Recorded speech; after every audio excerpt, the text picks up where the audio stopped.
वटपौर्णिमेची पूजा कशी करावी? तर पौर्णिमेच्या दिवशी सुवासिनीने पहाटे लवकर उठावे.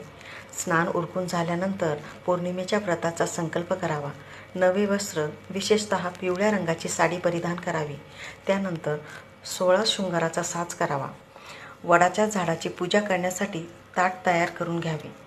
त्यासाठी ताटात फुले, कापसाची पोत, अक्षदा, हळदी कुंकू, उदबत्ती, पांढऱ्या दोऱ्याचा रेल, मिठाई, आंबा, जांभूळ, करवंद, फणस इत्यादी फळं ठेवावी. ही सर्व फळं उपलब्ध नसतील तर यापैकी कोणतेही एक फळ तुम्ही घेऊ शकता. शक्यतो आंबा आपल्या ताटात ठेवावा.